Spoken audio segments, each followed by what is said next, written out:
twisted my ankle, and I had a teammate, David Greenwood. He says, you twist your ankle, young fella. Come over and sit with me. This is you need to. I said, no, man. I'm trying to make a name for myself. There's no way I can sit. I need to get out there and show what I'm capable of. I want to play. I want to win. I want to make an impact. It might not be in the team's best interest, in your best interest, to play all 82. Is that something you thought about at all since you made the goal? That's a goal, but we'll see. The next day, I'm available to go and be in the pro. If OBJ shows up, he might score 100. And it's just basketball. At the end of the day, it's just basketball. Michael Jordan just ended LeBron James' entire career with a single sentence.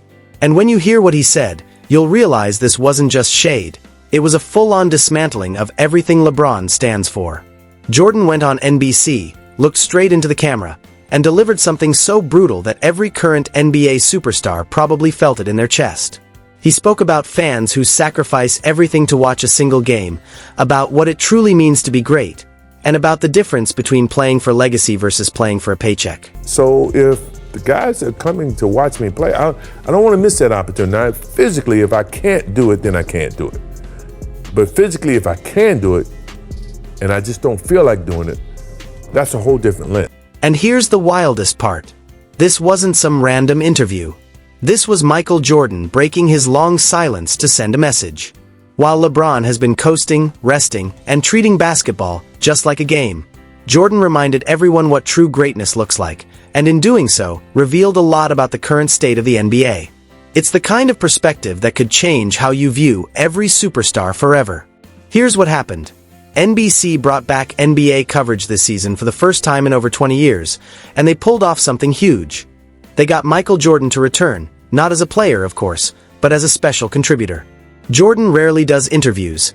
He's been largely invisible for decades, showing up mostly for his brand and business ventures, but almost never for actual basketball commentary.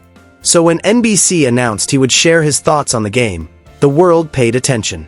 Jordan spoke about legacy, paying it forward, and missing the competition. Pretty standard topics, but things got spicy in the second segment.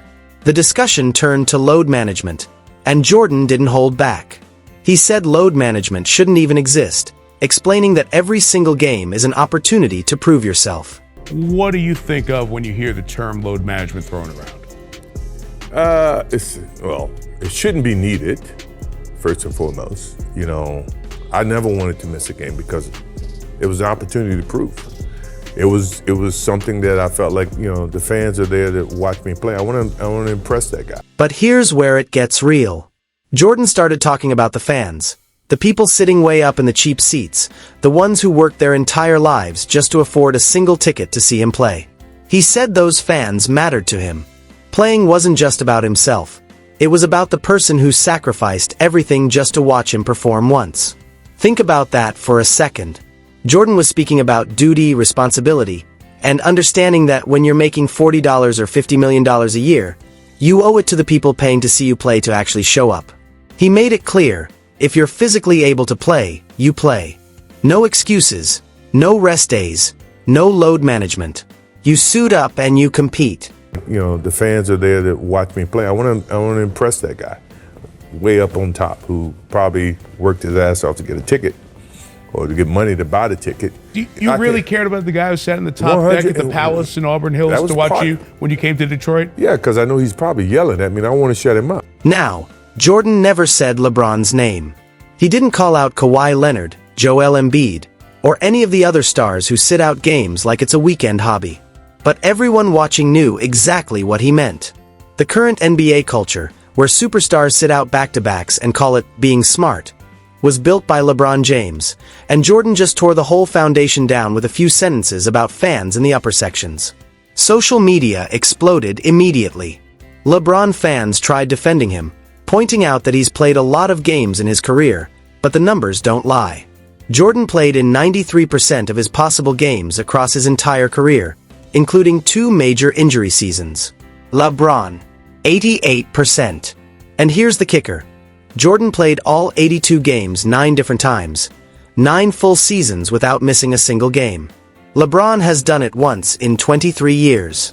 To understand why Jordan's comments hit so hard, You need to understand the difference between his era and LeBron's era.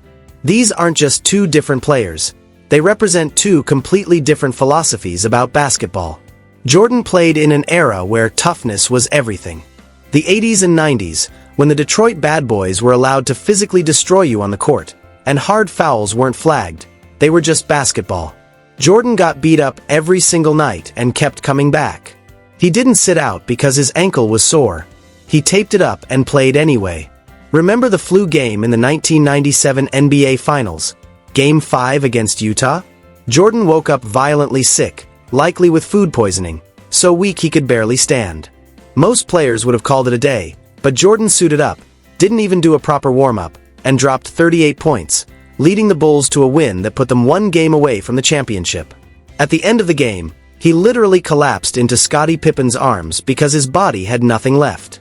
That's the mentality Jordan is talking about. That's the standard he set. And it wasn't just him. Look at Kobe Bryant. When asked why he didn't just sit out a game when he was hurting, he replied, "What about the fans who saved up to watch me play just once?" Kobe understood that for some kid in the upper deck, that might be the only time they'd ever see him in person. He wasn't going to rob them of that experience just because he was tired. Kobe didn't want to disappoint his fans, especially the ones in the 300 sections that saved up to watch him play. I remember asking him why he couldn't just sit a game out because he was hurting. He said, "What about the fans that saved up to watch me play just once?"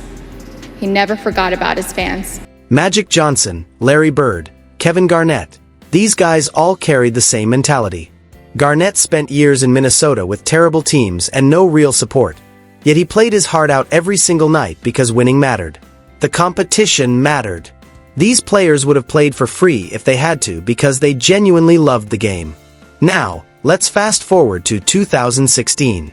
That was the year everything changed. Kobe Bryant retired. Tim Duncan retired. Kevin Garnett retired. All three of them gone in the same year. The last players from the 90s era still active, the last ones who remembered what basketball used to be about. Once they left, that old-school mentality left with them. And who was waiting to fill that void? LeBron James, the self-proclaimed king, the man who would define the 2010s and 2020s. And the culture he built was the complete opposite of everything Jordan stood for. You know, I need to get out there and show what I'm capable of. I want to play. I want to win. I want to make an impact. And I twisted my ankle. I taped it up and I went back out and I played. You know, and I felt that. I always felt that. And I am at a point in my career now where I don't lose sleep over that. Like, fuck, how did me and Luka lose? Right, and it's just basketball. At the end of the day, it's just basketball. Here's where it gets interesting. LeBron James has always had a complicated relationship with load management. Sometimes he acts like he's an Iron Man, playing through everything. Other times, he's the biggest advocate for players sitting out games. Back in 2024, when Joel Embiid was criticized for missing games, LeBron jumped on social media to defend him. He ranted about how media personalities needed to apologize, insisting that players know their own bodies best. In other words, he was saying load management is necessary and people should back off. But then you look at LeBron's own track record, and it gets confusing. For the first 15 years of his career, he was basically indestructible, playing almost every game, rarely hurt, living up to the hype. But once he returned to Cleveland for his second stint and later joined the Lakers, load management became obvious. In 7 seasons with the Lakers, he's only played more than 70 games once. This season, at 40 years old, LeBron is dealing with sciatica, a nerve issue, and even sat out the entire preseason to prepare for opening night. Charles Barkley joked, "LeBron doesn't have sciatica. They just wrote old on the injury report with an extra D." Everyone laughed, but there's truth in the joke. Then there's a quote that sums up everything wrong with LeBron's mentality. After losing in the NBA Finals, he said, "It's just basketball at the end of the day. Just basketball." Imagine Jordan saying that. Imagine Kobe saying that. They never would. To them, basketball wasn't just a game, it was everything. LeBron only seems to care about winning when he wins. When he loses, suddenly rings and competition don't matter. It's all just entertainment. Here's the real problem. Imagine a regular person, a teacher, construction worker, accountant, saving up for months to see their favorite team. They take time off work, drive hours to the arena, bring their kid who's never been to an NBA game before, and just 30 minutes before tip-off, the star player is sitting out. Load management. Not injured, just resting. That fan feels cheated.